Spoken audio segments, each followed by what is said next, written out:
In this tutorial, I want to briefly talk about lists and data trees in Grasshopper. Well, let's get started with a very simple example. When you draw a circle, you define a plane and a radius, and then you'll get a single output in your Rhino viewport.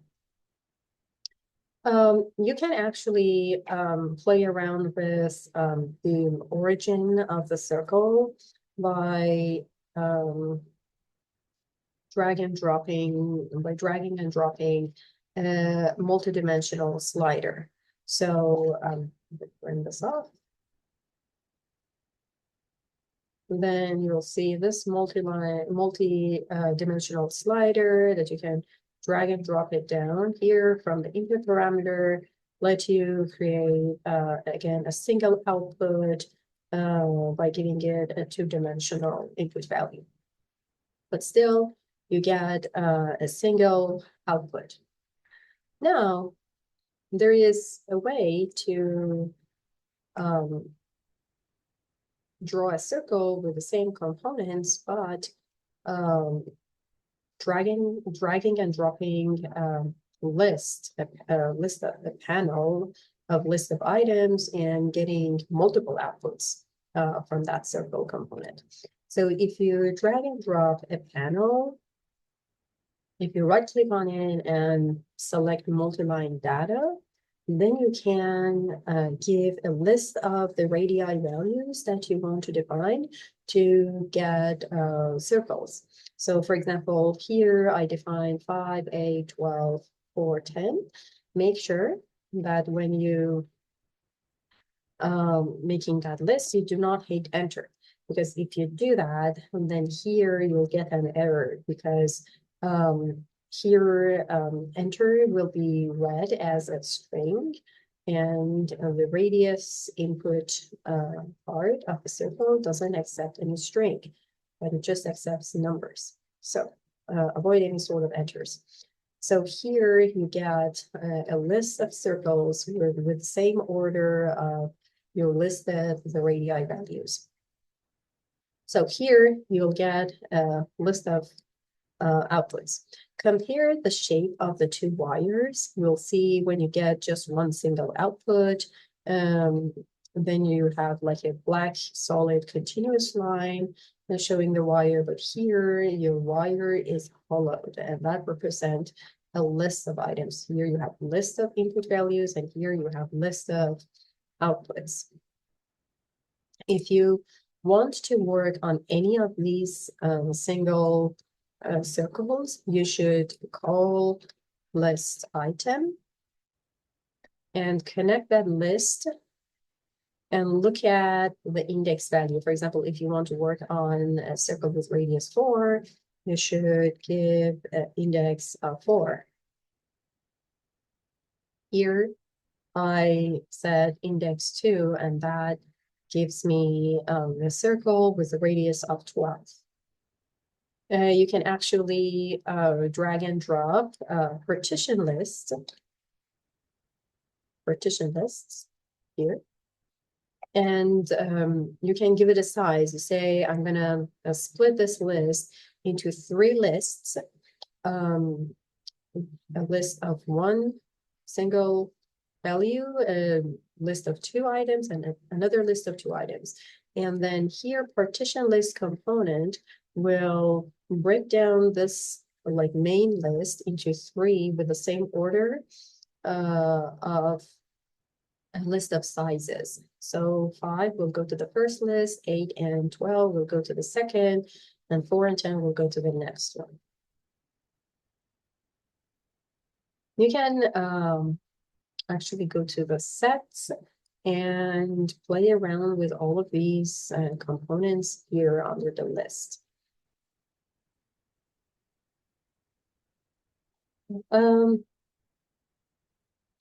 Here again, I provided you another example for the burn off to see how you can play with the lists.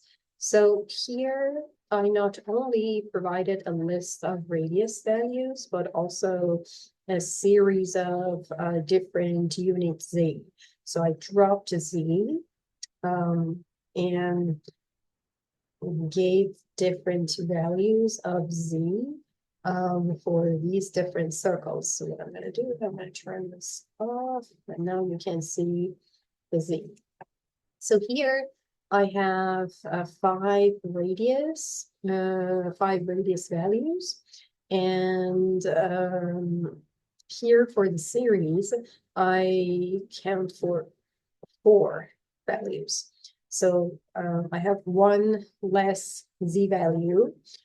So here what Grasshopper does, it goes through the list and creates a circle with a radius 3, 6, 4, 7, 9. You can see it here. And then when it gets to the z value, then if I get started from 0 and count for 4 and with a step of 1, I'm going to have these 0 values. But you'll see that I have one item less. So here, Grasshopper goes through this list, assign a radius with R3, 0, 0, 0 for the z value. And then with a radius of 6, a z value of 1, radius of 4 with a z value of 2, radius of 7 with a z value of 3. And for z value, radius 9, there's nothing here. So it continues with the z value 3. If I have more, for example, if I add more here, you'll see all of them will have a z value of the last item here in the list. So this is how Grasshopper matches the 2 different lists together.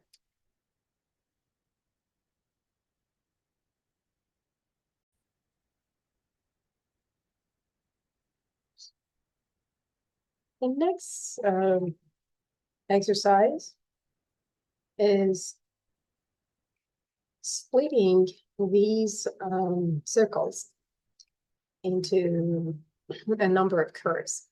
So I define a list of circles here with 8 different z. So here, the list is cross-checked with the z values. So if I drop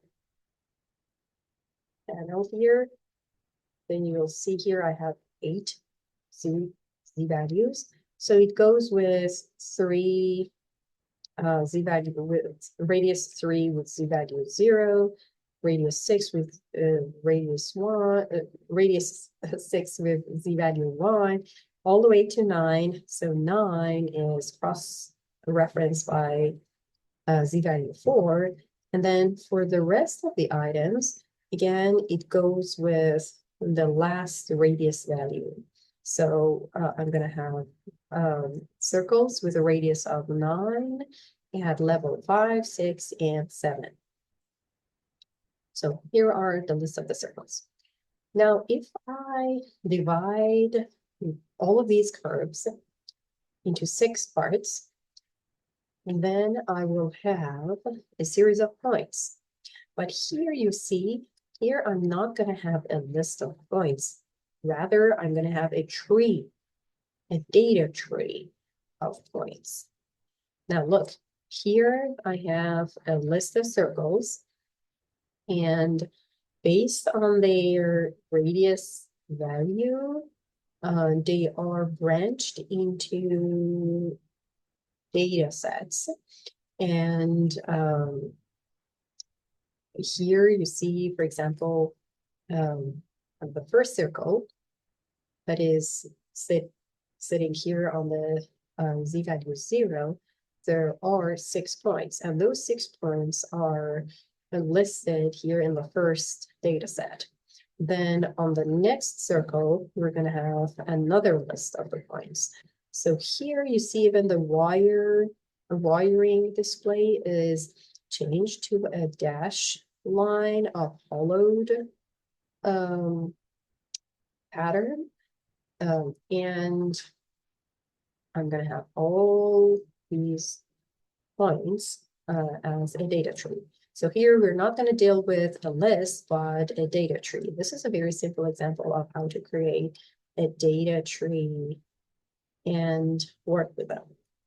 Now let's continue with some different gymnastics that you can do with the lists.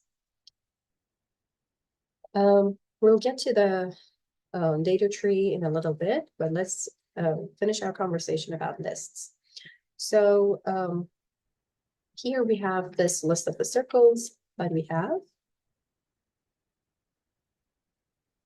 We can see all those circles because here I have now 12 different z values for the circles, and I just have these 5 radius values, so there will be a repetition of radius 9 with different z values. Now, there are a couple of components that I want to introduce you. Call index component, if you just call index, let you remove one of these circles in the list. So if I say I want to remove circle index 2, you'll see this circle, index 2 with a radius of 4, will be removed from the list.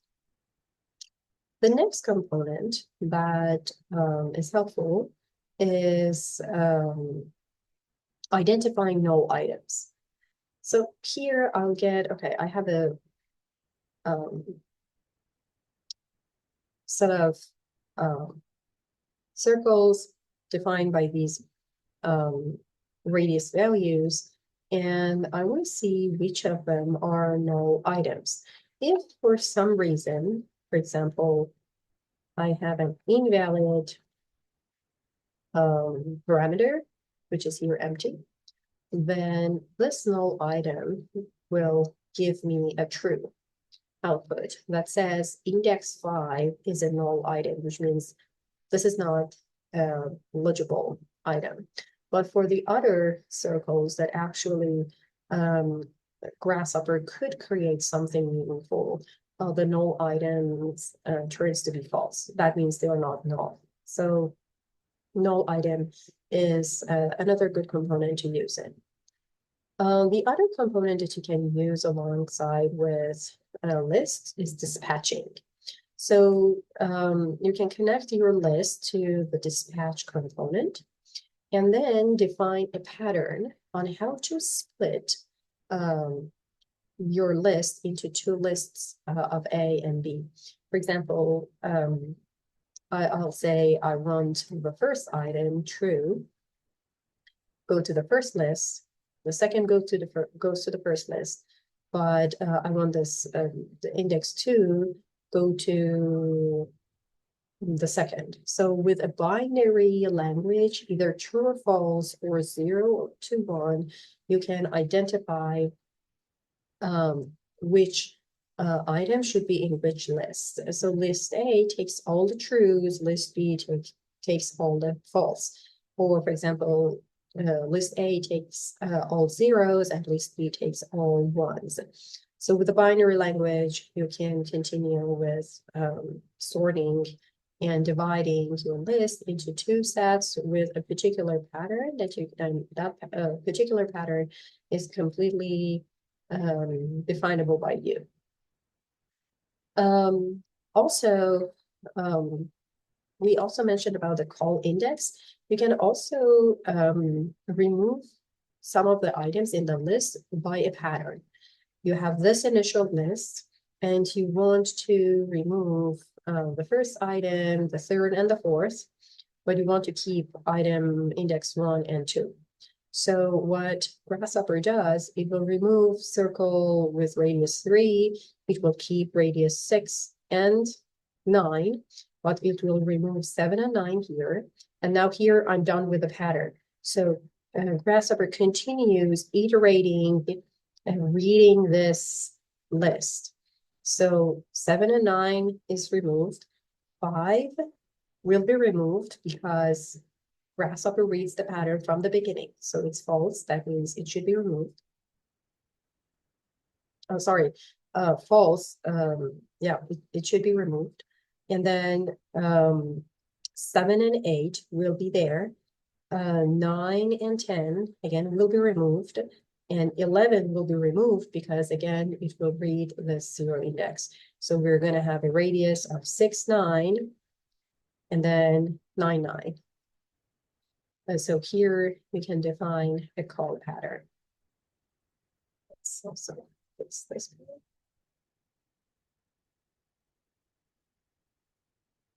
There are other components that let you work with the lists. Let me turn off. Oops. And hello, news. Okay. So here you can see the order of matching items in 2 lists. Here I have 1 list of points. Here I have another list of points, and now I want to create lines. Okay. If one list is longer than the other, as you saw earlier, Grasshopper keeps the shortest list and connect the last item in the shortest list with the items in the longest list.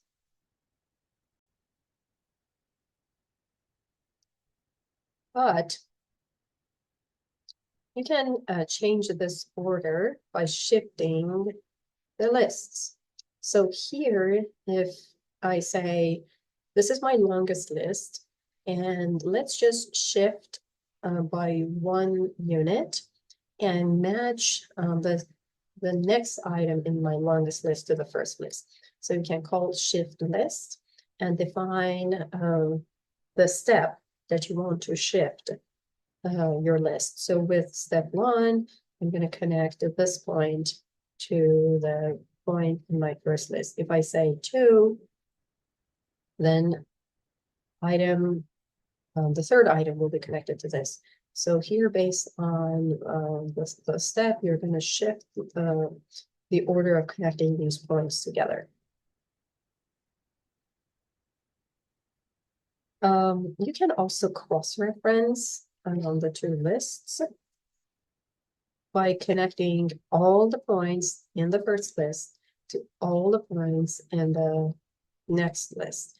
When you call cross-reference, you have the options to pick holistic, which allows you to connect all the points to all the other points, or you can pick different patterns, like say diagonals, coincidental, based on how you're defining your 2 lists. These patterns may give you different connections that I invite you to explore yourself. But just know that cross-referencing will give you the chance to connect the items into 2 lists all together. So the next one is identifying the shortest list and the longest list. And then say, I want to connect, when you go with the shortest list, you say, I want to connect all the elements in the shortest list to the elements to the longest list, and then just remove those additional items I have in the longest list, and I don't want to make any connections between them. So the priority will be given to connection of the shortest list. But if I say, the priority is with the longest list here, because 2 points are missing, then it's not possible. I mean, you'll get an error saying the data conversion failed. Okay, but well, apparently you should be able to connect the longest list to the shortest list by just some repetitions.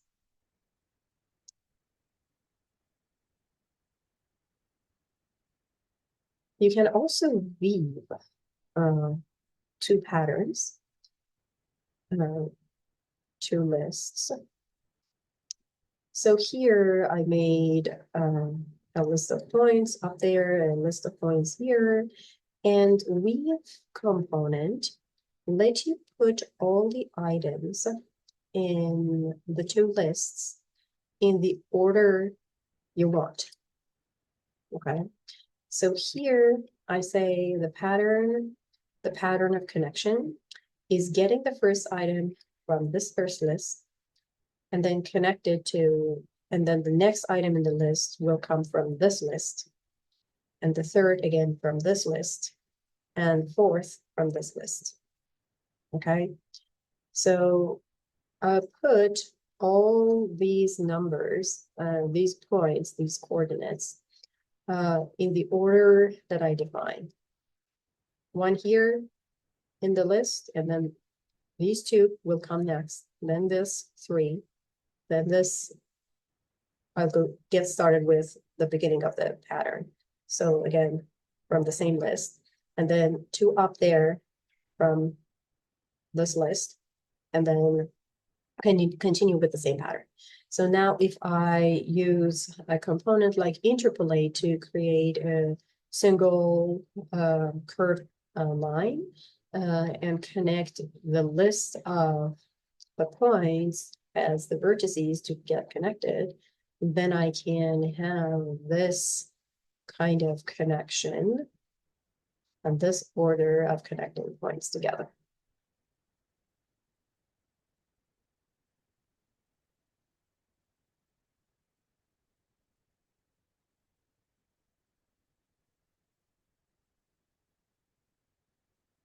Well, another way to turn a list to a data tree is that when you have the list of the points here and the other list of the points here, you can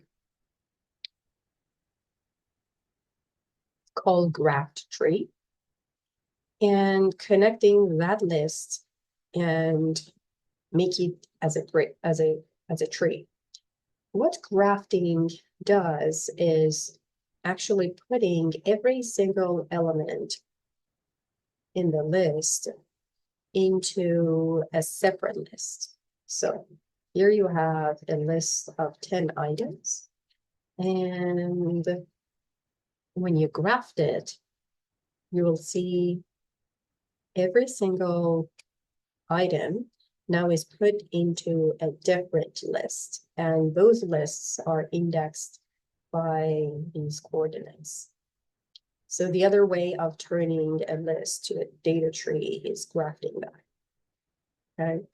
Now, similar to the lists, when you call list item, you can actually extract which branch of this tree you want to pick.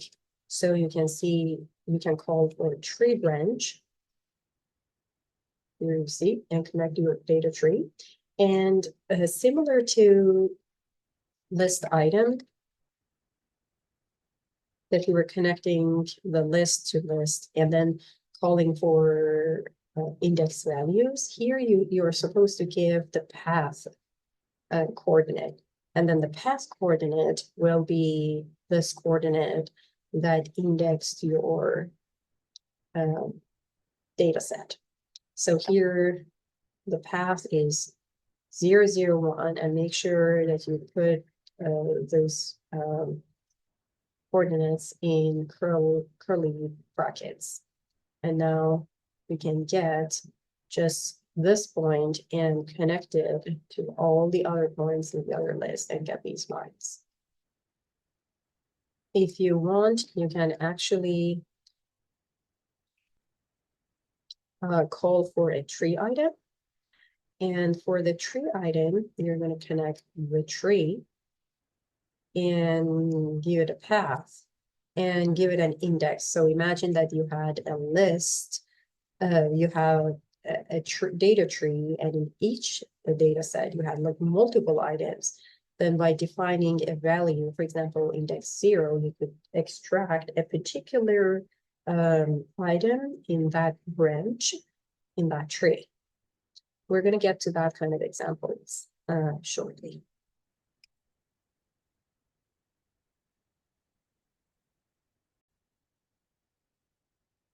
Getting back to the example of circles, let's just turn this. Okay. Now I have a list of points here. Here you see that you can call for a tree branch. Here is the list of the points, the data tree of the points. If you call for a particular path, you can get those points. For example, the branch index 000 will give you all these points on the first data set. You can actually extract the tree item. So if I call it tree item, and connect with this tree, this path. Now I can give it an index, for example, 2. So here, index 2 will be just one of the points. Now let's say points. Here we go. This is the point that we extracted from that data tree. Okay. Now let's go to the next part. It is possible to dispatch data trees as well. So what dispatch does here, it goes through the list of the patterns you give here, and again, with the same pattern you define, it will divide the lists into 2 categories. So true, true, false. It puts these 2 here, and then the next item, it goes all the way through this list. So true, true, and here we go. Here it is.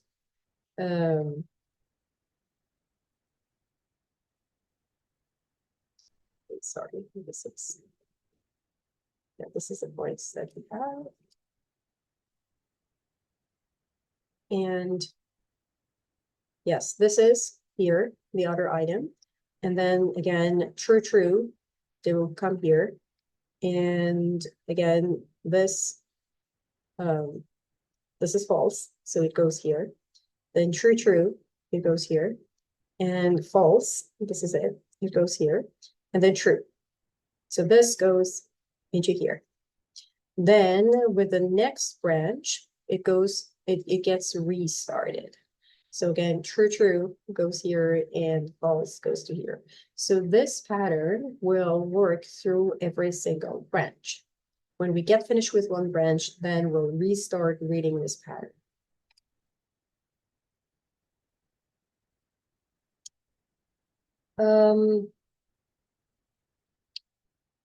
The other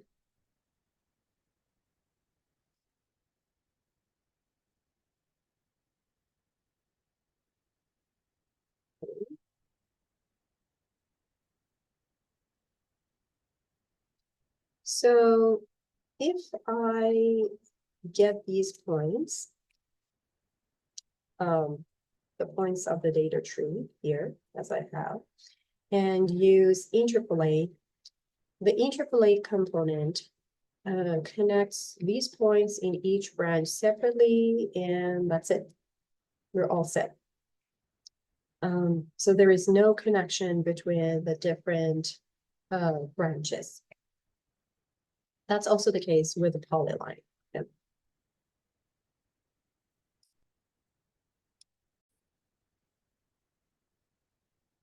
Using simplifying the tree component, or just simply right-clicking on the points and pick simplify, doesn't change anything in terms of the connection of the point.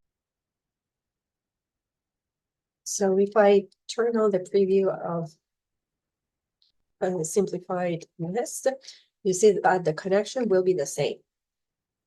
But if I flatten the data tree, then Grasshopper takes all the items in the data tree and put them in the single list. So instead of like ending up here with 2.92 at index 9, it continues with the next item in the next branch and index it as 10. So here you'll see we'll have a beginning point here and an end point up there. So if I use interpolate, you're going to draw a single line connecting all the points in that single list. If you graphed,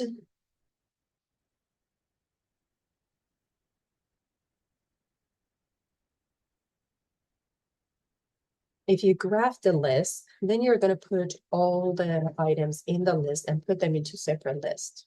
So no longer you can connect the lines, connect the points together and create a line, because they're all in the same, they're not in the same list and they are in separate lists.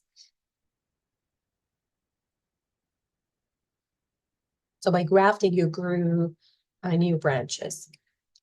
The other, let's just turn this off.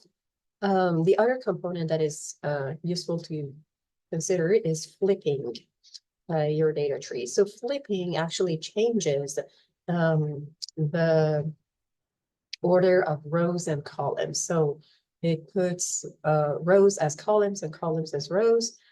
So in this way, instead of connecting points along the direction of a circle, along the latitude direction, you're going to connect the vertices along the meridional direction in this way.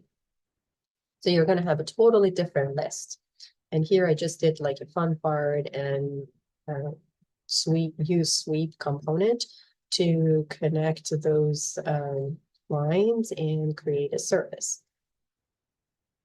So flipping changes the order of rows and columns.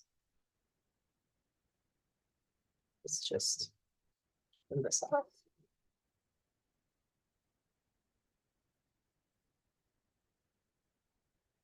And here, what I just did, I did a little bit of trick here, fun thing. I actually rotated each of these points at each branch just one step with a given angle. And here in this way, I could create like a kind of like curved line in 3D, not in just Z direction, but also in all X and Y directions, and getting these points. So that's all about lists and data trees that you were supposed to know, and you can just specifically work on different examples and explore further details about lists and data trees in specific cases. These are all general knowledge you needed to be aware of when dealing with lists and data trees.